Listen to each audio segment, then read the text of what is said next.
We have Kali Dayton with us here today from episode 12 and Awake and Walking ICU. But we also have another Ambulation Champion, Emily Johnson, who is an RT in Colorado who implemented an Awake and Walking ICU at her hospital, meaning the A to F bundle and aligning ICU and sedation and mobility practices with current research.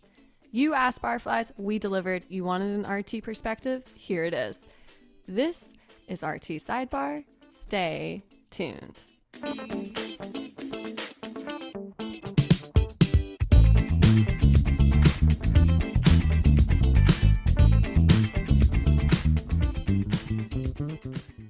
Welcome, Barflies. Straight out of Chicago today. I'm Matt Pavlichko. I'm here with my buddy Jonathan Butler and our herder of cats, Anna Hayes, here at RT Sidebar. Huge episode today. We have Kali Dayton, our ambulation guru who teaches us how to walk people. We all have to walk now. And we have Emily Johnson, too, from Colorado and RT, because Awake and Walking ICU is great, but sometimes it's hard. Emily's going to be here. She's going to tell us how to implement it, how to be a champion, and how to get it rocking and rolling. So welcome, everybody. Kali, I'm going to start with you. Give us a little recap about Awake and Walk in ICU. Okay. My definition of an awake and walk in ICU is an ICU that only gives sedation when there is an indication for sedation.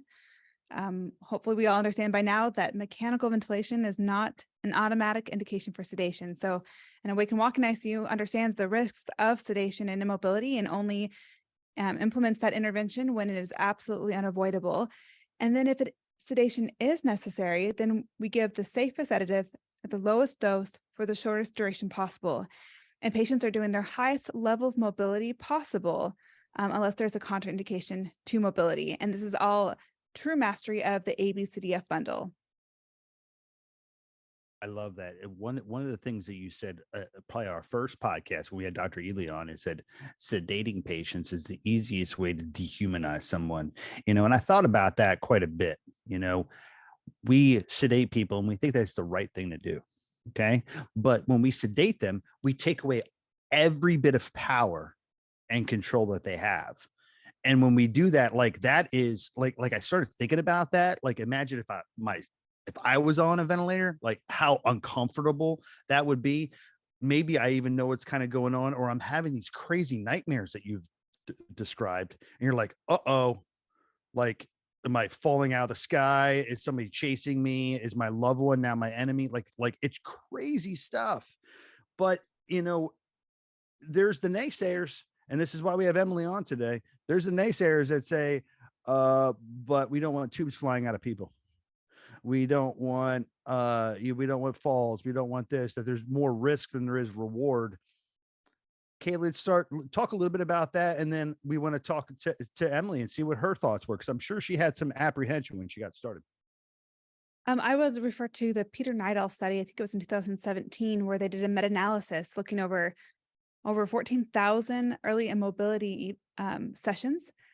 And they found a less than 1% adverse event rate.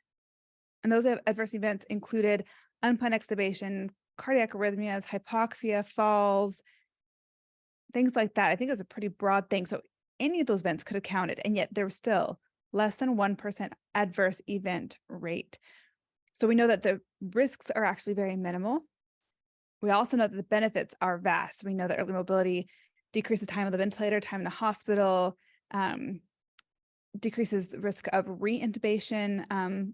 I personally find that it probably decreases the risk of unplanned extubations, especially keeps our patients safe from unplanned extubations. Patients are more likely to have much better cognitive function even 1 year after discharge. They're more likely to leave the ICU, not come back to the ICU. They're less likely to have delirium, confusion, falls. All of these things that we're worried about actually improve when we work on preventing those things from happening at the front end through keeping patients as awake and mobile as possible.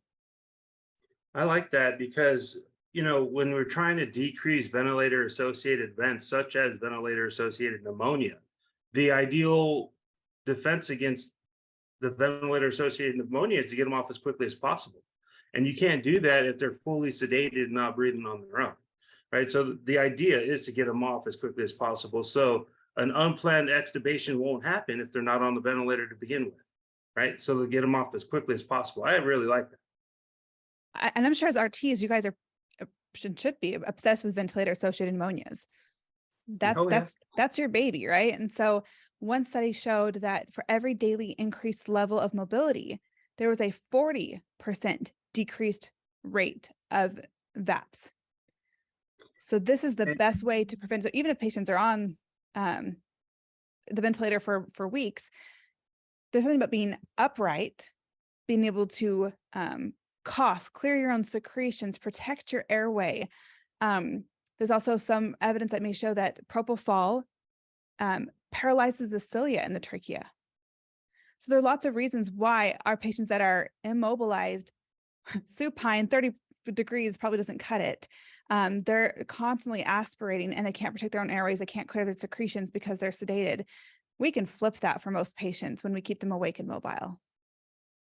And the mortality rate, if a patient does get a pneumonia, just skyrockets. I remember when VAPS first came out, gosh, maybe about 12, 15 years ago, our first patients that we were monitoring, our mortality rate went up to about 80% on that population. So getting them off the ventilator is phenomenal. You got to get them off as quickly as possible to reduce that. Our recent study showed that a large majority of our COVID patients actually died of ventilator-associated pneumonia. So that this is undeniably lethal and can be in large part preventable, but we got to hit it on the front end. So Kaylee, you hit the nail on the head. This is about people's lives.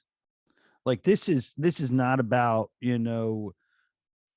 good day in the ICU. It's not about us as caregivers, being able to manage our time.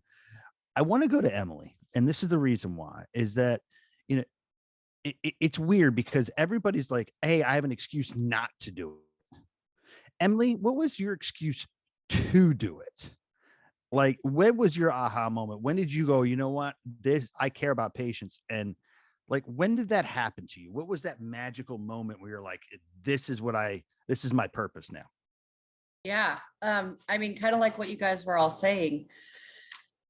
When you talk about it, like it's not, more work it can be more work, but it's not about, oh, I don't want to do this, or I don't have time to do this. It's talking about reducing the risk of VAPS, getting people off the ventilator. The risks of being on the ventilator immobile, I think, far outweigh the risks of doing this new thing with walking. And it was really being able to communicate and connect with our patients again, and try to give them some hope, have some hope for ourselves, especially coming out of COVID.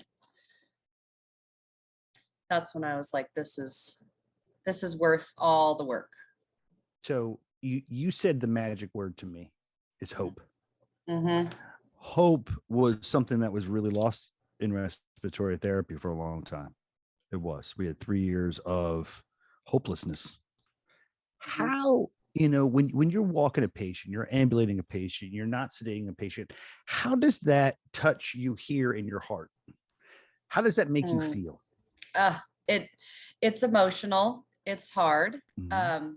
But you can actually, you can look into that other person's eyes, and it gave me a new sense of passion, energy, purpose, whatever you want to call it, to actually try to make a real difference in these people's lives. That is awesome. So, Anna and I were blessed to be in Texas last week. Mm-hmm. And yeah, I don't know more. I'm not in the hospital anymore. Anna is our marketing specialist. She's not an RT. And, connecting with that patient, it's challenging. So JJ, the RT, good friend of us on RT Sidebar, he's got a great Instagram page. During a quality improvement lecture, gave us a video of a patient walking. Mm-hmm. There wasn't a dry eye in the whole room. And when I looked at that, and I don't know how you felt, but when I looked at that, I felt there was purpose. I felt that hope. I felt that I have a bigger calling than just slinging nebs all day. Anna, what did you think? I mean, like that really touched me. He also And had it like music too. I Won't Give Up, like by Jason Mraz. It was like very like we were all just like, wow, this is so powerful. But I think I was so surprised by the amount of RTs who were surprised by this, who were like, oh my gosh, this is really pretty crazy and innovative. And all the RTs around this seminar, this lecture, were like, okay, that's really cool you did that. And we get that JJ painted a financial picture as well. He said that the hospital saves about 1 million annually by implementing the 8F bundle. But all the RTs were like, okay, so now what? It was just like a quick video and they needed more. Mm-hmm. And so my question for both of you is like, how prevalent is this early mobility and sedation that you've noticed like across the country, and is this really rare? Because that was what I got from that video, was it doesn't seem like a lot of places are implementing this from my perspective.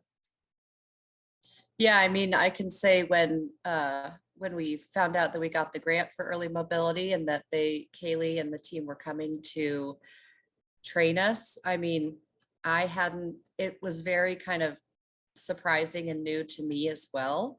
I hadn't heard about it that much. And just like, it takes one video or one story to really get you emotional and invested. Yeah. What was the grant?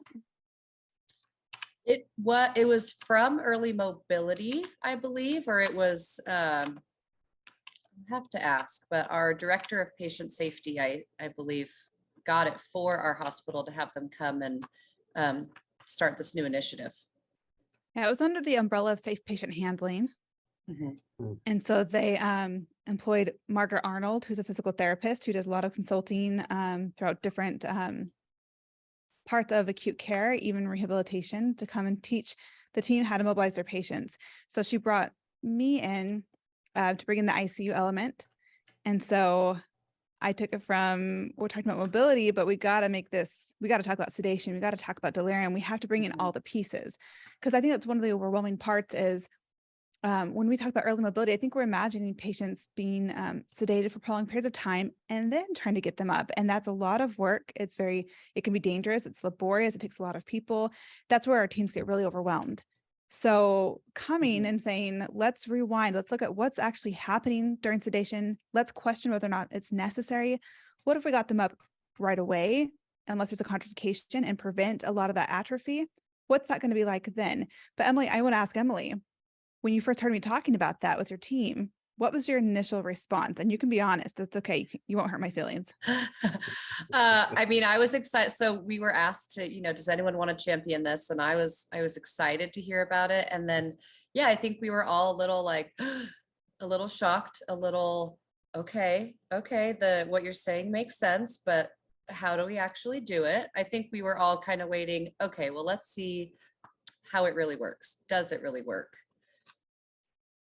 And I think that's fair. I mean, so you hear these abstract ideas, you see a video, and I think the inclination is to think, well, it's just that patient, right? That they're the exception, and every patient is different. But from my experience, those videos, what you saw, can become the norm. And I think Emily, I want to hear from Emily too, so I don't mean to take over this, but Emily has seen that happen where this is an abstract idea. We're practicing it in simulation training with a bunch of consultants. The consultants leave, and then the team takes off with it. And I love the story of St. Joe's and the RT role in it all. Yeah, you come, the consultants come, it's all great. The simulation training, I think, was crucial because we can sit in a room and watch videos and talk about it and give us facts all day. And then on the simulation training day, we were still all kind of like nervous, and I think for me personally, it helped us to all communicate better with the multidisciplinary approach, PT, RN, MD. The first patient we mobilized, it was a lot of behind the scenes. Okay, we're grouping together. What's our plan? let's arrange time. We got to make sure we have all the equipment. But it really helped to solidify our approach of let's all do what we can for the patient and we can all work together to do something bigger. So I'm going to push back on you a little bit, Emily. You ready? Mm-hmm. JB and I have been administrators, right? We deal with way too many respiratory therapists. We have so many people that report up to us. And the first thing I think of is if I want to do this in my hospital is I don't have time for that. Yeah. like you are a champion. Like you see this, you it's in your heart. Mm-hmm. But most people are going to be, I have this big list of stuff to do. I don't have time to walk somebody. Just sedate them. It's a culture change. So how do you change that culture in a respiratory department? I think, and it has to be constant. Like we're constantly working at it. It's not like the consultants come, you do it, and then it's all changed and perfect. I think having champions or designated people to start the initiative is really helpful, because then you're not going to the whole team and saying, well, you all have to do this. And then you're getting pushback from everyone. You have a couple of designated people, then they kind of carry the most, they carry the load at the beginning of initializing it, kind of showing everyone how it works. And then that's less pressure on everyone else. And then you can kind of, you got to get everyone on board, but you have to have a few people to start that culture shift. And then, then everyone else can still get all of their day-to-day tasks done. I think that's an important piece, Emily. And when we talked about this prior to the recording here, you said like you had a couple champions that didn't have assignments. You had a couple people that were dedicated to this, and they were freed up to do this to see it successful. To me, that's imperative. And I see Kaylee, she's shaking her head. Like that's an imperative thing, because it's the first, I can't do this. It falls apart like that. So it's a tough one. JB, what do you think? No, Emily, I mean, did it take like the rest of the team seeing it to believe it? I mean, you can go and read the research and watch the videos and stuff, but does it take actually seeing it happen before you get that buy-in from them? Yes. For the most part, yes. Yeah. That was the strongest. And it is imperative, and we all struggle with staffing challenges, but it is imperative, even if, someone just has a light load. I think when we started, we still had the patients in the ICU, but we were just given a little bit extra time to start this. But you absolutely have to have a few people freed up who are excited and willing to do it. And everyone has to see it really to believe it. As a director or even as an executive, I would multitask if I had people in my office and I'd be typing away and I'm in a meeting. But what was the peak level of a patient that you were able to get up and walking? I think I want everyone else to hear it, but I think I would stop typing, turn to my chair and look at you, because that is so beyond what I would have guessed, that I would have had to see it to believe it. But when I see it, my mouth's going to hit the floor and I'm all in. So like, what was that patient type or worst patient type that you actually successfully got up and mobilized? Oh gosh. I know. And I do know the first couple patients, we were pretty conservative as far as, okay, let's make sure, we didn't want to ruffle feathers. We didn't want to freak anyone out. So the first couple patients, we were, they were really in that range of like PEEP of 8 or less, not high FiO2. And then the more comfortable we got with it, then we're like, okay, PEEP of 10, let's look at everything else. But we were conservative at first, just to try to encourage everyone. We didn't want to try on the most difficult patient and then have a failure. I think you also need to give your team easy wins Mhm. and more calm, controlled opportunities to develop that expertise. So when you are trying to figure out what to do with the ventilator, how to unplug it, I always compare this to proning. When we started proning patients, everyone was panicked, stressed. We'd have 8, 10 people in the room. We'd have to think through every little step, which we should always do. But when it was new, it was really laborious to process what we were doing because it was a whole new task. That's what early mobility is for these teams. Would you agree, Emily? Yeah. I mean, now we're not proning as often, but when we have to prone someone, it's like quick, fist, boom, bam, couple You people, flip them like we got it. pancakes. Yeah. And I can say it's kind of the same when it comes to mobility. It's like the first one, yeah, we needed the easy wins. We took probably more time than we needed to, okay, do we have this? Do we have this? Do I think we need this? Okay, we have all these backups, we have all this. And now it's pretty quick and easy. It takes, one RT, not like 3 of us.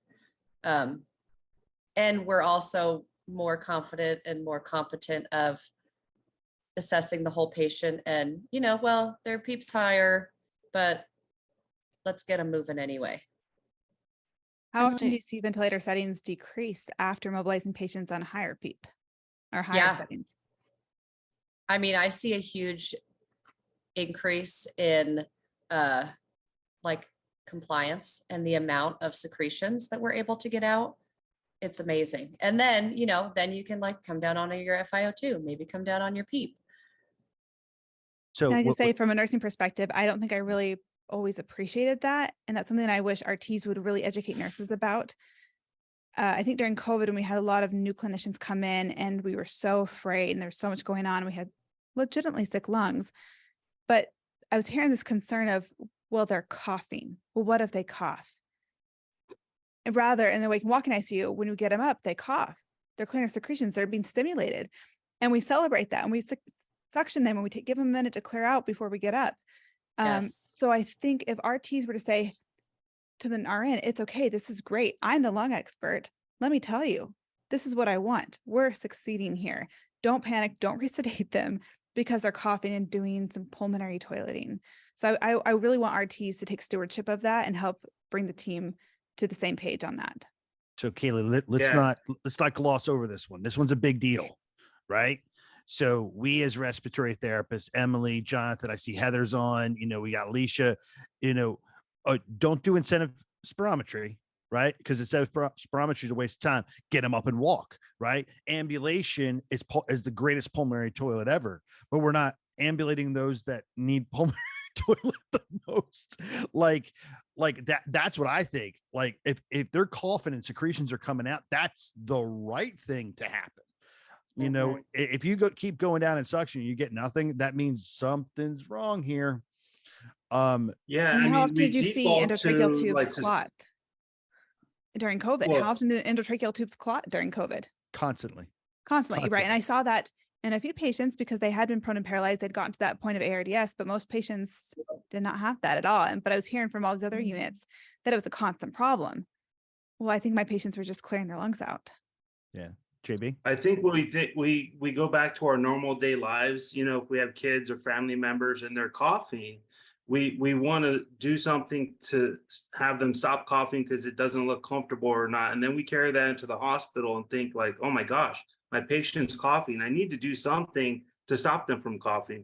In reality, you need to do something to keep them coughing, to clear out those secretions. And you have to flip it in your head that, coughing is actually a good thing. And you need to clear those secretions out because they have to go somewhere and they can't stay where they're at. And when we cough at baseline, when we're having a coughing fit, do we go and lay down because that's more comfortable, or do we sit up to cough? Yep. But when our patients are breathing through a straw and they're coughing and they have more secretions than we could ever fathom, what that's like to experience that much congestion in the chest, we keep them supine.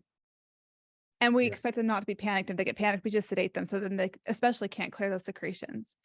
So we've really got to understand the physiology that's going on during those things, rather than just the cultural reflex that we've been instilled, that has been instilled. I always say nursing 101 says on the acute care floor, walk your patients to, when pneumonia gets bad enough to be on a ventilator, that logic suddenly doesn't apply. Yeah. Can you say that one more Totally time? agree. Can you say that one more time? I think the audio just went out. Okay. Nursing 101 teaches us that even on acute care floors, you walk your patients to prevent pneumonia. But then when pneumonia gets bad enough to need mechanical ventilation, suddenly that logic doesn't apply anymore. Or if you're on mechanical ventilation for other reasons, we still don't focus on preventing pneumonia. It doesn't make sense. Yeah. Totally agree. I can tell you the first patient that we walked, she had a lot of secretions. We had a lot of issues getting her secretions out. You know, we always suctioned everything before mobility.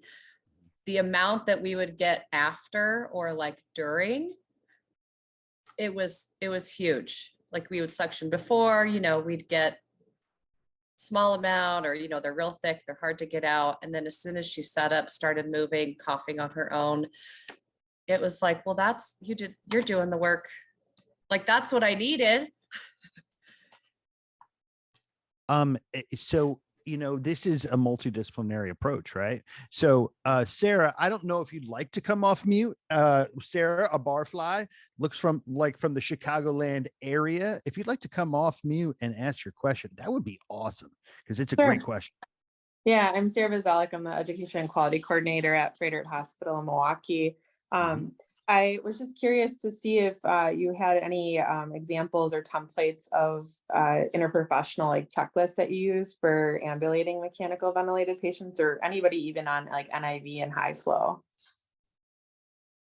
Ooh, I know we have, I'll find it. We did kind of have at least like an RT checklist to kind of go through that, you know, we would, and then I know nursing had one too. We all kind of work together of, okay, does this patient meet this criteria? All right, then let's, you know, if we all agree, let's try it. Yeah, I think those are always really great tools, especially like when we were talking about proning earlier. That's something that our hospital utilized, and that really helped with easing a little bit of the stress of, you know, kind of a novel idea in the hospital setting. Yeah, and I think it helps take some of the pressure away from, it's all on you. It's all, what do you think? It's, you know, it's kind of an objective, okay, here's the criteria, and it kind of helps everyone say, well, you know, it's not just my decision. It's a lot to put on somebody, especially when it's a new novel idea. So when you have a checklist where you can go down, check the boxes, and then use your best judgment, it helps everyone to be a lot more comfortable and confident with this new skill, this new task. And prior to that first patient, the simulation training, and was there like education? Like, what did you guys do prior for education wise to really set the stage? So much education. Margaret Arnold and her team, they, especially as RTs, you know, we're not always using the BMAT. So it was helpful for us to kind of get familiar with that education that we don't use every day. So being comfortable with someone's BMAT score, evaluating their RAS score, those are the big ones. And then, you know, then we can throw in our specialties of, we know the FiO2, the PEEP, the compliance, the secretions. And was it siloed, or was it only RTs who were like, hey, here's your packet education training? Or was it like PT, RT, RN, we're all at the table? Yes. Prior. Yeah. So it was everybody that was together. Yeah. So even pharmacy was there. Cool. When we did the initial training, there was a couple champions from each department, and then we all did it together, which was awesome, because then we can all feed off of each other. We can all learn from each other. So there was, you know, maybe 2 or 3 of PT, RN, RT, pharmacy. So yeah, I think it's critical also to do it together and to not be siloed and just hand each department their own little packet. Who was the initial champion? Like, who is the point person, the lead of the initiative? Like, where did it come from? Was it respiratory or nursing? It was, I think it was safe patient handling. Yeah. So, I mean, PTOT. Wow, cool. And I Googled that grant. Who can apply to that grant? Or I'll look more into it, but I'll put the link in the show notes. If someone's like, hey, I want to do Yeah. this, I'll apply for this grant because I saw it. I don't know. So I'll put that in the show notes too. And I I'll know. even put a plug in. Kaylee might know yeah. more about that. Well, I right now, I mean, I'll do a free financial presentation for your hospital system. You know, give me an hour with your executive leadership team, and we'll break it down and show the return on investment opportunity that there is here and why they should support your team in transitioning this process of care.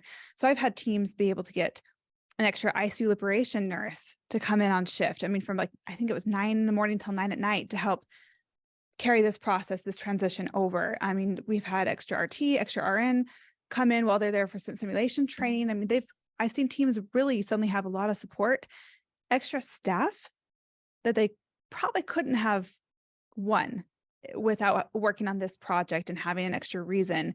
And this return on investment as a bait to dangle in front of the executive leadership's team. So Kaylee, I will yeah. put a link in the show notes to your consulting services. So yeah, I hear that, Barfly. Like Kaylee just gave you, like, you should reach out to her if you want to implement this, and she'll come through. We also have the overview of the financial benefits of Awake and Walking ICU on Vapotherm Academy. So you can go to academy.vapotherm.com. You can get a CEU credit or nurse contact hour by attending that recording as well. So that's like another resource if you're like, hey, I want to start this and I don't know how. But yeah. And I can take that presentation and I can customize it for your hospital, right? What are your rates, your problems? So anyways, we can just give me an hour with your people. And then my goal is that they then in turn come to you and say, what do you need to be successful? I have another question. So this, I believe you guys did this in 2022. So it's been like about a year. Now that you've likely hired new grads, how have you trained and incorporated them into this initiative? And I guess I'm like kind of curious, like how cool that is culture wise, like this legacy that you're now leaving, and what's that like if you have trained new grads? Like, is it in your new hire orientation? Right. Like part of the ICU orientation. I think it is. And it's for us, you know, it's a whole department thing. So not everyone is in the ICU, especially as a new grad, you come in, you're on the floors. You're still getting trained on just kind of the early mobility, being able to advocate for your patient and like reducing sedation. We've really worked to make it a whole department cultural shift. And it's actually one of our KPIs or key performance indicators for this year. So whether or not you're over there or you have been trained yet, everyone's expected to know what it is and implement it when and if, you know, they're over there.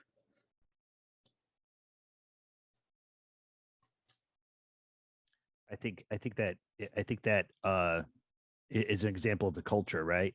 We always say, we have one of our colleagues always says that if it's in policy, it's in the culture. If it's in the protocol, it's in the culture. So like you're starting to like say, hey, this is ICU orientation. This is in our policy. This is starting to become in your DNA, you know? And I think that, you know, and Kaylee, we've talked about this before. It's not just about Awake and Walking ICU. Like that's the end result, but the change management and managing culture and having influence and those leadership qualities is really what makes this possible. And I don't want to gloss over that. Like this is not easy stuff. This is something that is hard to do, but it's worth it. Let me give Yeah. a shout out to Emily. A few months after training the team, we went back to visit to check up on him. And it was interesting. I don't know that Emily was really resistant initially, but there were, just as a group, I feel like the RTs were really feeling it from COVID, Mhm. tired, burnt out, and they were frank with us. And it's a safe place to discuss the inhibitions and the barriers. And they were expressing that they cannot handle more. This is a lot, huge change, and they were really nervous about it. So the months later, we come back, and I'm watching Emily and her colleagues be like, "Okay, I've got these vented patients. Where's PT? Let's go. What time do you want to walk? What time are you doing this?" And or, "Hey, this patient is delirious. Let's move them. Hey, this patient needs to." I just saw you and your colleagues, Emily, taking such a leadership role. It was amazing to see RT be leaders, not just the silent ghosts that creep in, check the ventilators, and creep out, but you were part of the team, and you really brought in this confidence into those rooms that if I was the nurse with you, I wouldn't say no. I mean, unless there was a legitimate reason, but I'd say, Emily feels good about this. I feel good about this. Yeah, I think that's huge. For mechanically ventilated patients, we can be the gatekeepers of the vent and decisions and all of that. So if we're on board, I think it really helps the rest of the team get on board, be confident. You got to keep pushing it. It's so interesting, Emily. We had a great opportunity last night. We talked to another podcast called EM Over Ease, and we talked about the value of the RT. And they were very frank. Stop being the dungeon masters of we are respiratory, we are in the basement, and don't bother us, to be the advocate, be the expert, because that's what they want from us. They want respiratory to step up and use their superpowers to take care of patients so they don't have to worry about it. I think we're all like that, right? Kaylee, you've been a nurse for a long time. Emily, you're a respiratory therapist. You walk into that ICU and you see that person, you're like, okay, it's going to be a good day, or oh crap, it's not going to be a great day. So like that happens, but it's up to us to get out of the dungeon. Stop going, we're respiratory, and really go out and do it. Like this matters, and this is what we can do. So Emily, huge kudos to you, but I think that you're really helping our profession. Like, this is what it's about. Hey, if you want to just give do and ebbs and do vent checks, you could do that, but you're not providing any value to the patients. And I think that this is really what value is all about. This is really about what my profession gives me excitement about. So Emily, thank you for jazzing me up today. I appreciate it. Yeah. I mean, I think we all this helped us, I think, over time, kind of get re-jazzed up about our careers after COVID. Everyone's really struggling and burnt out. And then if you can kind of have a renewed sense of, yes, you're respected, you can actually make changes, you can actually improve patients' lives. I have to say our team, our management team in respiratory and just overall in our hospital, I think we're respected and we're recognized. We're not ignored. And the more that we put ourselves out there and the more leadership and confidence that we show, the more it just comes right back to us. Then people are looking to us as the experts. So empowering your therapist is a retention tactic? Yes. Absolutely. Do you mind sharing maybe a story of a patient that you've ambulated or the patient's family, and like what that was like for you that did jazz you up? Like, I'd be curious to hear. Yeah. I mean, that first patient, and there were a couple of us involved the first couple of days of getting this lady up. She was young, maybe 50s. She had some young adult children. And I know we got her up kind of in the room. And then the first ambulation we did was to the shower. I mean, how amazing, after being in bed for so long, her daughters were with us. It was very emotional for everyone. But I mean, she got to go take a shower. Like, she was like a new person after that. And we were all excited too. And then, then the next day we walked in the hallway a little, and it was great for everyone. It gave her hope. I think it was really good for her daughters to see as well. And then all of us we were so proud of ourselves. We were proud of ourselves. We were proud of the patient. We did all these things. We didn't have any crazy adverse events. And it was a really great win for everyone. I think I speak for all of us. You should be proud of yourself, because that is a huge moment. And everyone likes to watch the movies and have all these tear-jerking movies where they have these miracles, but you're actually participating in these miracles and facilitating these miracles. And so you should be proud of yourself. I mean, that is how you advance our profession. So, I applaud you. Thanks. And from my perspective, when I trained you guys, I wasn't training you to shower patients. That's been my experience. It's one of my favorite things to do. But I'm like, let's talk about early mobility 101. Let's talk about like avoiding sedation and just starting to move patients. Mm-hmm. So the innovation that you guys took, the compassion, the humanity that inspired that decision is so revealing of who you are as a clinician. And so for me, that's really fulfilling to see you guys take it to 501, just take it up to the next notch, and just to think, what else can we do? How do we humanize this patient's experience? Not just how do we do this awakening trial, turn off sedation, turn it back on, check, do a breathing trial. That's not the bundle. What you're talking about is the ABCDF bundle. And I didn't have to teach you that. Yeah. We just opened those doors, and your hearts led you to be so compassionate and humane to your patients. I see respiratory therapists as the passports to get patients out of the room. Because I can stand, sit, march a patient at the bedside, and that's beneficial. But I personally spent a week in the PICU with my daughter, and it was during COVID. I never left that room, and I wasn't even the one sick, and I wasn't on a ventilator, but it's hard to be in the same room for that long. Oh my gosh, right? So you're the passport. No one's getting a patient outside the room without RT. Yeah. So for me, I was thinking and preparing for this, my experiences, those intimate moments with RT and with patients, and with RT to be like, hey, asking the patient, do you want to go look out the window? There's a really great view down the hall, around the corner. It's a hike. Let's do it. For RT to say that to a patient and be willing to go with it, that's their passport. They get to go in a totally different atmosphere. They get to be accomplished. They get to go see this overlook over the city. But we did so many creative things that wouldn't have been possible without RT. I remember one patient was terminal, had leukemia, failed BMT, bone marrow transplant.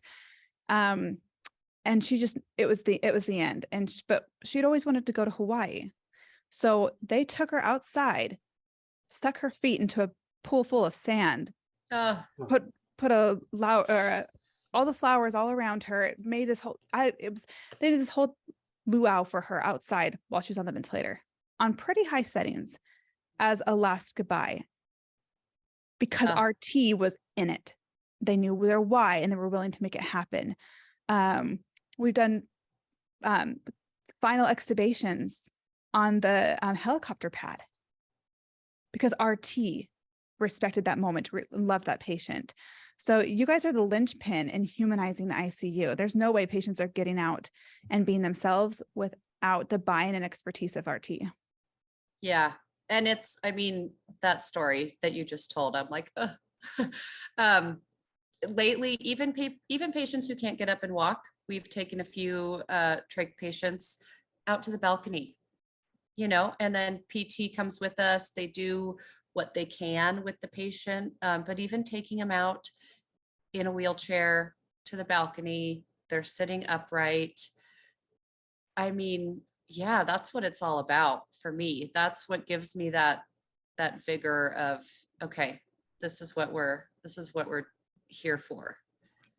It's interesting. Our good friend Alicia's on the Sidebar right now, and she works with us, and she's fantastic. And I remember when we were visiting a hospital, and we got a patient outside. They haven't left the hospital in 9 months, inside for 9 months, and we were able to get them outside, and we were able to help that RT group do that. Like, those are the moments that will live forever.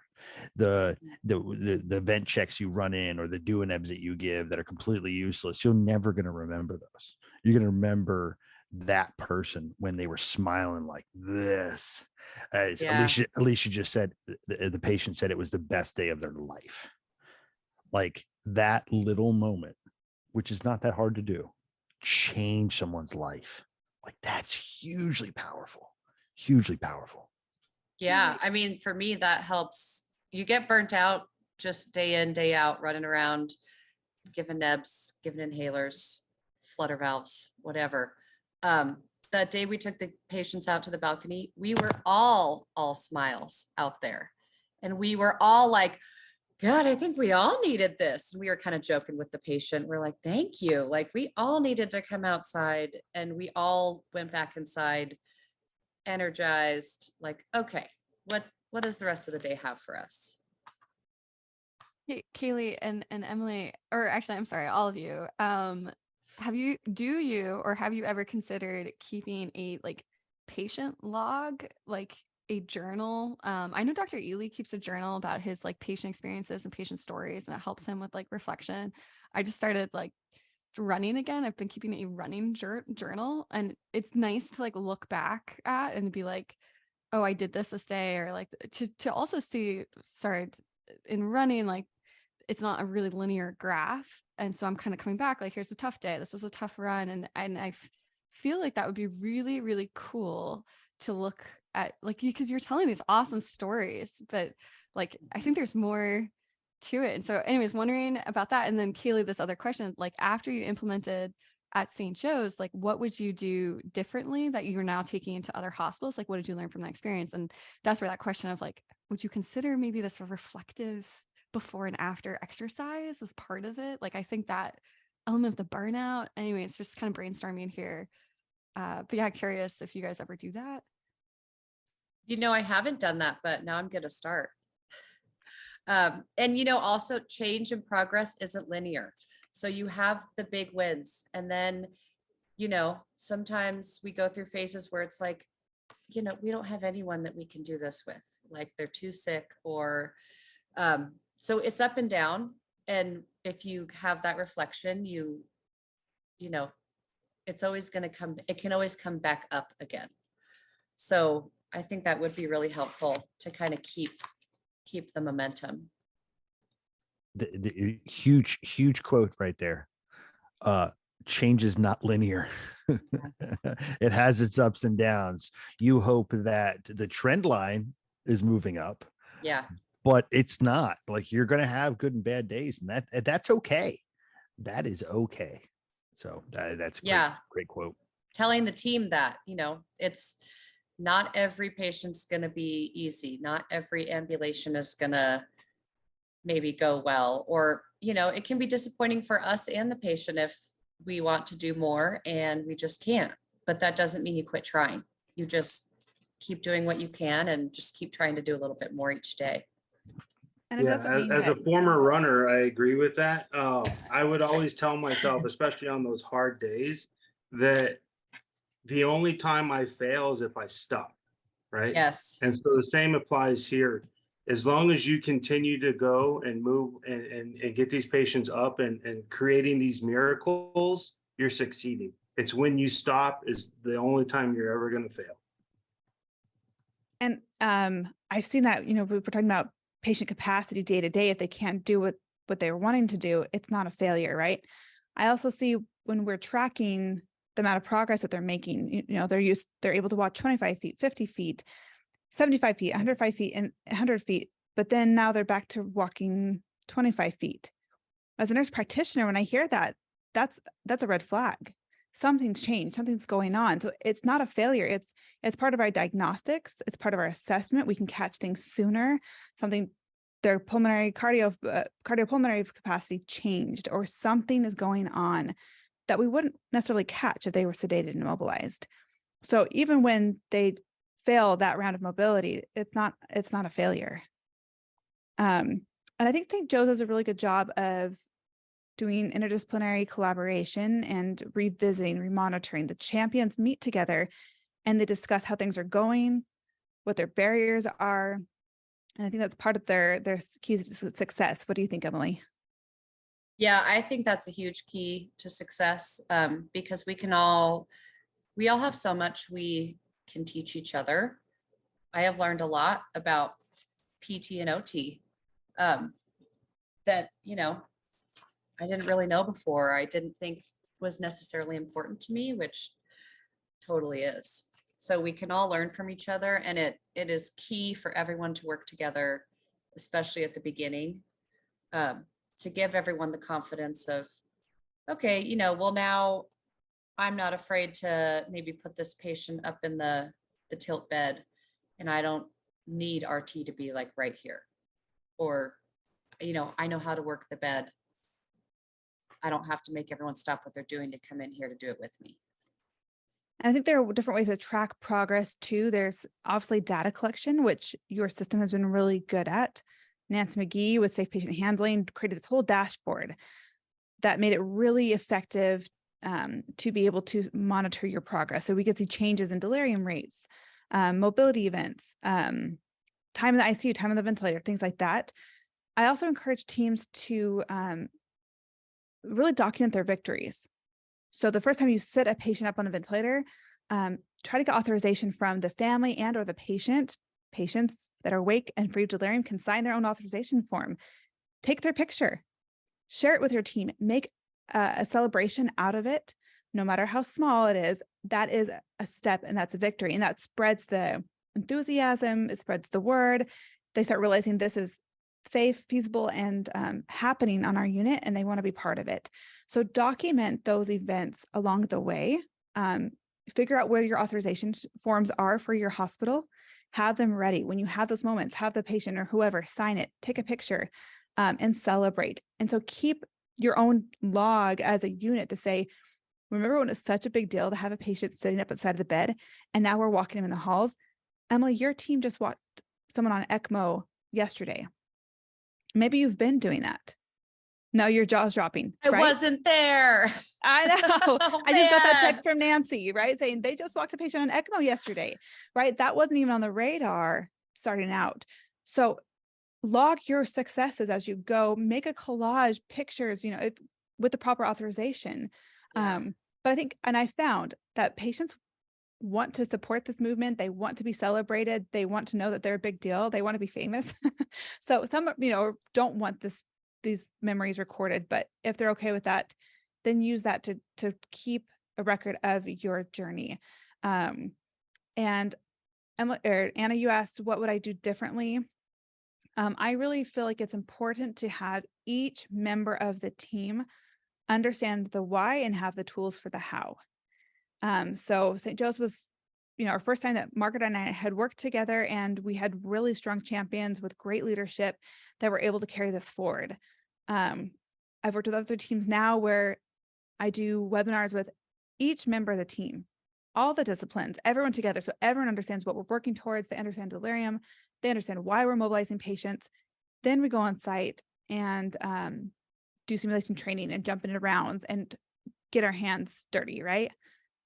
But this way everyone knows. And so I'm not relying on just a few champions to then convert the team. Everyone understands the why, but there's still champions that are helping oversee and have stewardship and accountability. But that's one thing that I've definitely changed, is to make sure that each member of the team has that same opportunity to understand and be equipped with the tools before they're expected to just go out and do it. I like Sarah's question earlier that was like, what's the checklist? Like, what's the criteria for patients, and what you're saying, the tools.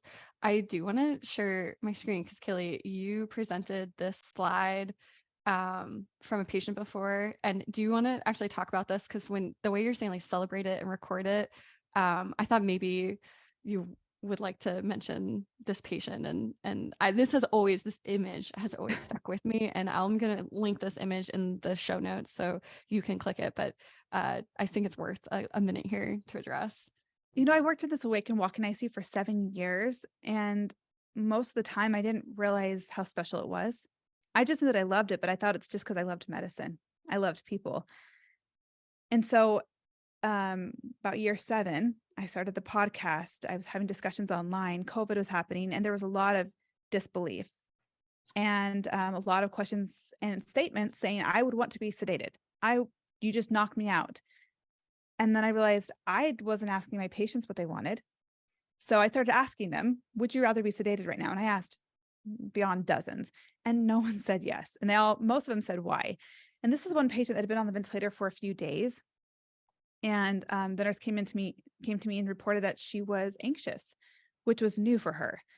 So I am fine with giving Precedex, Klonopin, something pharmacological to treat her anxiety, but I wanted to make sure that we weren't just masking it. So I went in and sat with her and I asked, what's causing your anxiety? And turns out she's sick of looking the same 4 walls, and she was just ready to go on a walk. And she said, I don't need anything. There's another slide where it says, I don't need anything. Just let me go on a walk. And then I said, yeah, there we go. I need to walk. And then I tried to explain to her that many people would be amazed to see her walking at a peak of 12 and 70% and dancing the way that she was. And I asked her what she would share with the ICU community. And that's when she said in this other slide, tell them the bed is for sleep and the chair will help them. And she said, you can use my name, tell them not to give up. I mean, she was so inspired by her own journey. She was okay with sharing that. And I think back to how many patients that I had those moments with, not that you need to make it a social media event when you have these moments with patients, because this really will become the norm for you. This will become your daily routine. But I think it is important to realize what you as a clinician are doing in those moments. Because I don't think I realized that I was preserving brain function. I was preserving quality of life. I was letting them go back to their careers, their families. I was saving their lives by sitting them down and giving them a pen and paper. I did not see that as a nurse early on in my career. So celebrate those victories. And as our teams understand that crossroads, what sedation immobility leads to, it'll be a bigger deal and a bigger victory when we do the right things to avoid that. And Emily, as part of your team, I would introduce patient experience and employee engagement. They have the tools to capture these moments for you on your behalf, especially if you're not there. They're going to be there Monday through Friday. They can do this for you, because what's good about it is, one, they capture the patient experience and then can share it with the rest of the hospital. And that's good for employee engagement, because as an employee, you're working in an organization that's creating miracles. It's very impactful. And so you start spreading that message, and you might get more people that want to be involved. They just didn't know about it because they work on the other side of the hospital, right? So to get that message out, this is really good for patient experience, and it's fantastic for employee engagement. I love that. Yeah, absolutely. Yeah, the other piece I would encourage you guys to do is publish this. Don't keep it to yourselves. Get it out there. Teach us how to do. Sarah and Sarah was talking with Jeff on the sidebar, is how to manage productivity and doing these different things. Teach us. Let us know how to do this. This podcast is great, and we're going to reach some people. But if you put it in a paper, even a case study, and get it published at AARC, like, boom, now you're really starting to reach people, and you could affect change in hospitals you've never walked in. That is huge. Yeah, I love that. I love that idea. Another thing that I've changed in my approach is I bring respiratory therapy with me. I go in with a physical therapist and a respiratory therapist, because who am I as a nurse practitioner to tell you how to do your job? That doesn't make sense. And when you're so pivotal to making this a success, you've got to hear it from your own discipline, and you've got to have someone to walk you through these things that are making you scared, that are new to you. You deserve that kind of support. So that's a huge change, Anna, that I've brought in, is I bring RT with me. I have no business showing up without you guys. Yeah, I think that's huge. I think every discipline is probably this way, but RT wants to hear from RT, and anyone can tell us something all day long, and then at the end of the day we're like, well, they don't really know what it's like. They're not in RT. They don't maybe totally understand. So RT to RT, it's like, I know what you all know. We can do this. And even like logistical tricks, like I personally like walking backwards to the ventilator, but my colleagues like doing it this way. Here's some different ideas. Find what works for you. Just Yeah. giving the whole toolbox that people can choose from rather than having them, making them muddle through it painstakingly. We can just cut to the chase and say, here's some options of making this work. Yeah. So Double length circuit when you're going outside. Kaylee, you said understand the why and have the tools for the how. And then I think that there's like one other branch of this like lever that's like ensuring sustainability through that celebration of the wins and that patient experience and engagement, that employee engagement that Butler mentioned. I think there's like that another lever that is like, how can we now capture and then replicate and sustain? And I like, again, love this topic. We're 5 past the hour here. So I just want to be like sensitive to the time, but like, what are your last, like, gosh, I got Sarah's email. So like, we're going to bring Sarah on, I hope, or we'll hear more for Sarah, who's implementing this herself.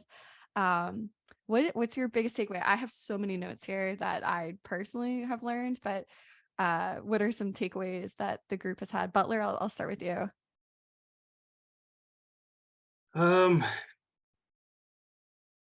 I mean, I think just trying something new, because you don't want to be stagnant in the profession of healthcare, because otherwise you're not going to improve. And just trying something new, even though it seems scary, but if it's in the best interest of the patient, try it. I mean, it's not like you're the very, very first person that's ever done this. You see all the successes around you. Uh, it's just trying it, and in the hospital setting, change is very difficult. So I understand that, but this is the way we've always done it. It just doesn't work. I mean, they make memes about it. I've been in hospitals where it's like 10 feet tall down a hallway. It's there, but start living up to it is what I would want to say to everybody. Yeah. Kaylee? Just step into your RT power. Realize what impact you make. You're not just there to be robotic and following orders. You have the tools and capacity to critically think and to be leaders in the ICU. You may not be the ones hanging or titrating the sedation, but you better believe you can impact sedation practices by insisting that you start mobilizing patients, asking, why are they sedated? I see that the RASS is -4. What if we lighten the RASS to -1 and get them up and mobilizing them? By doing that, you are impacting sedation practices, impacting delirium rates, survival, quality of life. Like, don't just stick in your own silo. You're not just the ventilator people. You're there to save lives, and you have the capacity to do that. So step into your power.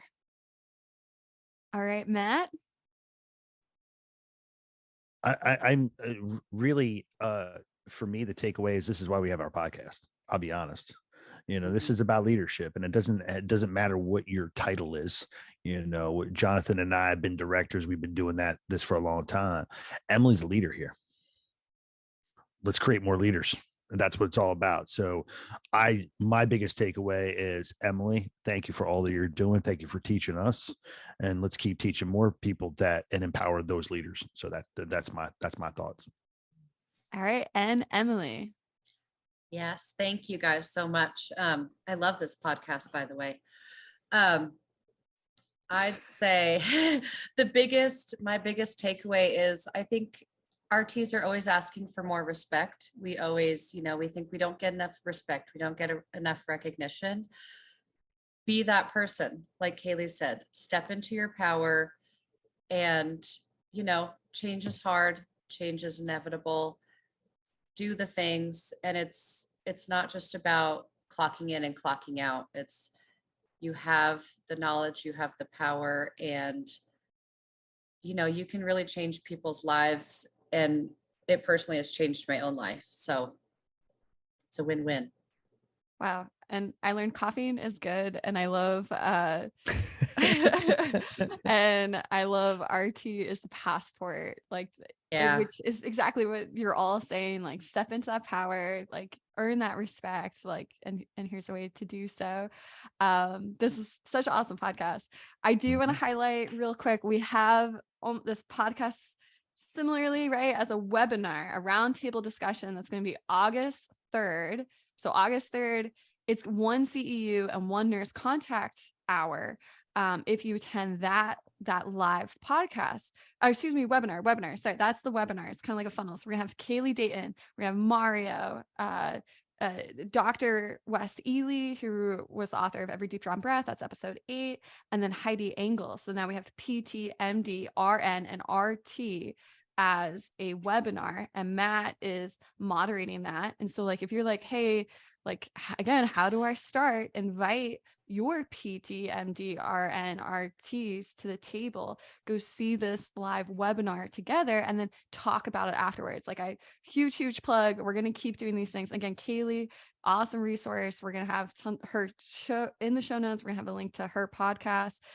I'll put a link to her consulting services so you can email her and she'll come to you and give a unique financial presentation. We also have 2 webinars from hers. That's, again, 2 different CEUs and nurse contact hours where you can learn how Awake and Walking ICUs save lives, like that photo that we referenced earlier, that's from that presentation, as well as the financial benefits. So there's like so many resources, but we're going to get you more. Like, I want the patient criteria. I want the checklist that Sarah mentioned. I would love like a patient, like outpatient survey. I think that would be really interesting on satisfaction levels. And I would love a internal employee engagement survey, that like a before and after, right? Well, we kind of talked about the running log. I would be so curious, like that full toolkit. I want to get that to you guys. We're going to keep getting all those tools together. So sorry, that was a lot of call to actions right there, but I have to make those plugs. We also have a podcast recording on August 3rd with Cincinnati Children's, which is so pumped. They're the #1 children's hospital in the country, and they're coming on the show August 3rd to talk about So You Want to Be on Top. Sorry, that is America's Next Top Model. But yeah, how to be #1. Emily, while you were like, we got the power, I was thinking like Bruce Almighty when he goes, I got the power. I was like totally in my head, like, but that's August 3rd. So, like, August 3rd just seems like a really big day. Leo season, like, huge, very exciting. Let's knock out some really quick shout outs. If you have a shout out, if you have something worth celebrating, there's a link for that also in the show notes. We want to celebrate you on the podcast. I'll kick it off with shout out to RTs out at Mount Sinai. That's Froza, Johnny, and Rena. You guys are kicking butt. Keep doing it. Matt? I have 2 quick ones. One is Amy Burjeski. Congratulations on your new publication on the LVAD study. Badass. Awesome. Appreciate that. I also, a little shout out to my buddy Chase Pavlichko, my boys down in North Carolina with Mumsy. So I just want to say I miss you, buddy, and I can't wait to your home. And he misses his wife too. So I do miss my wife. Yes. Okay. Yes. Mumsy. Shout out. Shout out to Robert Menchakov. He's the NICU RT manager at Memorial Children's and one of our newest barflies. Kali, any shout outs? Shout out to St. Joe's for walking their first ECMO patient yesterday. And they need to come. Congratulations. Huge progress. And Emily, the Ambulation Champion, any shout outs, anything worth celebrating? Yes. Well, I just want to shout out my whole team at St. Joe's, because they're all amazing and we all encourage each other every day. Thank you again for everybody attending this pod. Sorry we went a little bit over, but we really appreciate this. Thank you so much, Emily. That's all the time we have for today. We'll see you on August 3rd. Thank you. Thank you.